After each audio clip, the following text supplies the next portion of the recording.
Hola, mi nombre es Andrés Revelo. Desde ya hace un tiempo he querido hacer un canal de YouTube donde explico ciertos hechos, datos y acontecimientos históricos que me parecen interesantes y que posiblemente a muchas personas le puedan interesar también. Hace ya un tiempo en este canal hice un video donde me sentaba a leer un documento que explicaba la crisis de la República Centroafricana del 2021 y el contexto que había llevado a esta. Sí, yo sé, no es el video más entretenido de todos, lo cual es una pena, dado que el tema es lo suficientemente interesante como para hacer un video más didáctico. Pero esto me sirve, porque ya tengo un tema para mi primer video de esta serie. Disclaimer: no soy ni pretendo ser experto en la política o la historia de África. Aunque he leído una que otra cosa sobre este tema, podría estar equivocado en algunos de los detalles. Tomen todo lo que voy a decir con cierto grado de escepticismo. Y si conoces de alguna fuente o de algún dato que tengo equivocado, por favor déjamelo saber en los comentarios para poder ir mejorando la calidad de estos videos. Y ahora, sin más preámbulo, comencemos. La República Centroafricana. Esta es una república en el centro de África. ¡Neta, me lo juras! Ok, el nombre puede sonar un poco obvio, pero hay que tener en cuenta que en la historia han existido países con nombres como el Sacro Imperio Romano, que como bien explicaba Voltaire, no era ni sacro, ni un imperio, ni romano. Entonces, puntos por honestidad. Pero volviendo al grano, esta república es uno de los países con mayores depósitos de recursos, como lo puede ser el oro, los diamantes y el uranio. Y paradójicamente, es uno de los peores lugares donde se puede vivir. Dictadores, conflictos y señores de la guerra. No es una exageración al decir que este país ha pasado por procesos políticos bastante turbulentos, incluyendo los que está pasando en el 2021. Parece que cuando la joven república está por fin saliendo de una crisis, otra crisis lo vuelve a hundir. Aunque el documento original buscaba explicar la crisis actual, creo que es muchísimo más importante entender por qué este país salta de una crisis a otra. Y para hacer eso debemos conocer los orígenes de la República Centroafricana. Poco se sabe sobre las poblaciones nativas originarias de esta región. Sabemos que hubo civilizaciones, como lo muestran los rastros arqueológicos. El problema es que estas poblaciones viviendo ahí no estaban conectadas a ninguna ruta de comercio, por lo que no hay ningún registro histórico sobre su existencia. Esto cambiaría en el siglo XVII, con la llegada de los árabes, quienes traerían rutas de comercio a esta región. Con el pasar del tiempo, esta región se volvería un importante centro de comercio, que abriría rutas hacia el norte de África y hacia los territorios europeos en el occidente, vendiendo cosas como joyas, marfil y, más importante, esclavos. Este último bien sería la bendición y la maldición de África Central. Seguramente muchos estarán confundidos o incluso asqueados de que me haya referido a la institución de la esclavitud como una bendición, lo cual es entendible. Es conocimiento común que la esclavitud es una de las razones del deterioro de África hasta el día de hoy, pero no es por las razones que uno piensa intuitivamente. Tenemos una idea bastante deformada de cómo era la esclavitud.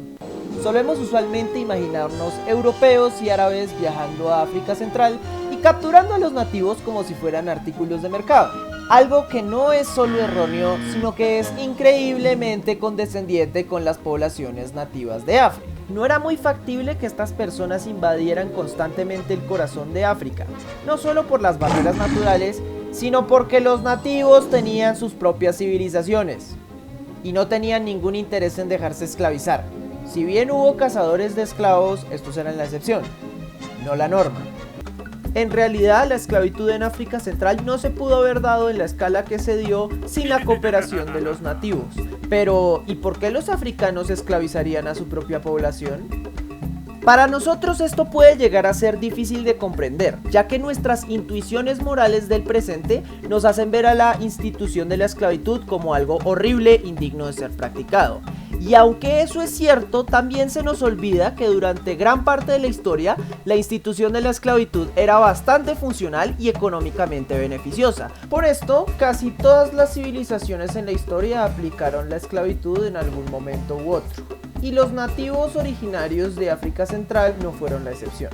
En estas comunidades, la esclavitud ya existía antes de la llegada de los árabes y era aplicada como un castigo para los deudores, los criminales y los prisioneros de guerra. Gente que por lo general la sociedad no ve bien. Cuando llegaron las rutas del comercio, surge la posibilidad de cambiar a estas personas por ron, tabaco y armas de fuego. Y por mucho tiempo, este parecía como un muy buen negocio. Los árabes y los europeos conseguirían mano de obra para su desarrollo y los líderes africanos conseguirían ese hermoso arcabuz de último modelo. Era un negocio donde todos terminan ganando. Bueno, excepto por las pobres personas que serían llevadas a un territorio lejos de sus hogares y que probablemente morirían en el trayecto. Sin embargo, la esclavitud, como cualquier otro mercado, trajo consigo los problemas de las leyes de oferta y demanda. Verán, la demanda de los esclavos era bastante grande, porque, como ya había dicho antes, muchos morían en el camino o trabajando en condiciones horribles. Muchos esclavistas querían aprovecharse de esta demanda. Pero los esclavos eran finitos, entonces, ¿cómo podría un emprendedor esclavista crear más esclavos? ¡Fácil! Paso 1. Endurecer las penas. Antes, el castigo de la esclavitud estaba reservado para los crímenes más reprochables, ya que servía como un mecanismo de disuasión. ¿No quieres ser un esclavo? No hagas estas cosas. Pero ahora, los líderes africanos tenían el incentivo de generar la mayor cantidad de esclavos posibles, por lo que buscarían castigar cualquier cosa con la esclavitud. ¿Robas una manzana? Esclavizado, por ladrón. ¿Insultas a tu amigo? Esclavizado, por grosero. ¿Te quejas de que estamos esclavizando mucho? Esclavizado, por sapo. ¿Felicitas al gobierno por esclavizar tanto? Oh, gracias, qué amable. Pero esclavizado, por lambón. Y es así como los reinos en África empezaron a adquirir una naturaleza muchísimo más despótica, lo cual traería problemas después. Segunda estrategia, guerra. Pero, ¿y por qué solo esclavizar a tu propia población? Tienes un arcabuz nuevo, ¿por qué no lo estrenas invadiendo el territorio vecino, tomándote a la población como botín de guerra, intercambiándola por más armas y luego volviéndola a hacer? ¡Bingo! Sin embargo, sería un error decir que la única motivación para el comercio de esclavos era la avaricia o la ambición de los líderes de las naciones centroafricanas. Esto pudo motivar a algunos, claro, pero en muchos casos esto se hacía por necesidad. Verán, las naciones que no adoptaban el comercio de esclavos estaban en una clara desventaja económica y armamentística con aquellas que sí, lo cual las volvía en blanco fácil para los esclavistas. Y generalmente el único medio para conseguir las armas de fuego y el dinero necesario para defenderse de los esclavistas era vendiendo esclavos. En términos sencillos, la alternativa era o esclavizar o ser esclavizado. Y aunque no nos guste la esclavitud, es fácil entender por qué la mayoría de los pueblos escogieron esclavizar. Con el tiempo, las guerras por los esclavos se volvieron tan frecuentes que el negocio de la esclavitud empezó a parecerse a una carrera armamentística, donde se necesitaban esclavos para financiar las guerras y donde las guerras eran necesarias para adquirir más esclavos, repitiendo un ciclo en el que cada vez más la guerra y la esclavitud se convertirían en los motores de estas naciones. De estos ciclos, la tribu de los Bobangi se volvería el grupo dominante de esta zona. Esta tribu se volvería muy rica y poderosa, pero su poder dependía de que Europa y Medio Oriente siguieran comprando esclavos. Por esto nos podemos imaginar el horror que debieron sentir cuando en el siglo XIX la esclavitud se abolió en Europa, América y Medio Oriente. Esto fue catastrófico. Los Bobangi habían exitosamente logrado enfadar a todos sus vecinos tras invadir su territorio y esclavizar a sus conocidos. Y ahora ya no podían seguir comprando las armas necesarias para defenderse de la inevitable venganza. Peor aún, las guerras esclavistas habían despoblado África Central, lo cual significaba que ni siquiera había mano de obra para reconstruir o mejorar la economía. Así que los Bobangi colapsaron.